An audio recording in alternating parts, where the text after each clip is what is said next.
বিসিবির সভাকক্ষে সভাপতির চেয়ারে তামিম ইকবাল খান, সঙ্গে উপবিষ্ট প্রধান নির্বাহী নিজামুদ্দিন চৌধুরী সুজন সহ নতুন অ্যাডহক কমিটির সদস্যরা মিনহাজুল আবেদিন নান্নু, রাসনা ইমাম, রফিকুল ইসলাম বাবু সহ অন্যান্য প্রায় সবাই তামিম ইকবালের সঙ্গে বৈঠকে বসেছেন।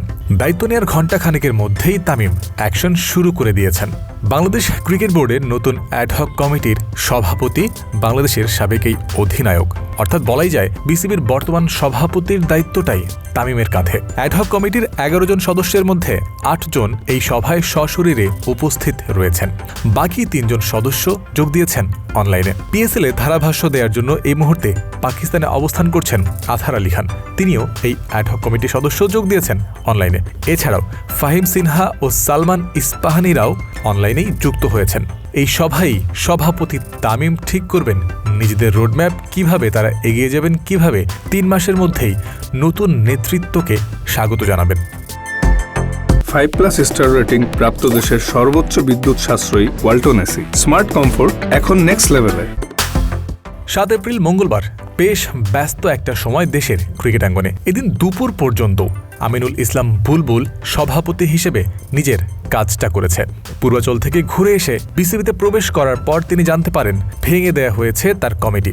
গত অক্টোবরে যে নির্বাচন হয়েছে বিসিবিতে, সেখানে অনিয়ম, দুর্বলতা ও অস্বচ্ছতার প্রমাণ পেয়েছে জাতীয় ক্রীড়া পরিষদ দ্বারা গঠিত তদন্ত কমিটি। সে কারণে বুলবুলের বোর্ড ভেঙে দিয়েছে জাতীয় ক্রীড়া পরিষদ।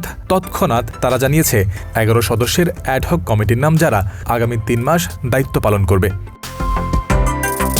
বিকেলে অ্যাডহক কমিটি ঘোষণার পর থেকেই একে একে বাংলাদেশ ক্রিকেট বোর্ডের কার্যালয়ে আসতে শুরু করেন এর সদস্যরা। সন্ধ্যা ৬টা নাগাদ তামিম ইকবাল প্রবেশ করেছিলেন বিসিবিতে। এরপর রাসনা ইমাম, রফিকুল ইসলাম বাবু, ইব্রাহিম আহমদ, মির্জা ইয়াসির আব্বাসরা বিসিবিতে এসেছেন। বোর্ডে এসেই তামিম ইকবাল গ্রহণ করেছেন সভাপতির চেয়ার এবং তার অফিসটা। বসে থাকতে চাননি এক মুহূর্ত, নষ্ট করতে চাননি কোনো সময়।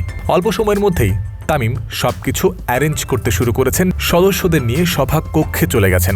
এবার দেখার পালা এই সভাকক্ষ থেকে, এই সভা থেকে কি সিদ্ধান্ত আসে তা জানার জন্য গণমাধ্যম এবং সারা বাংলাদেশ অপেক্ষায় থাকবে। জয়ন্ত বিন্দু, ক্রিক ফ্রেন্সি।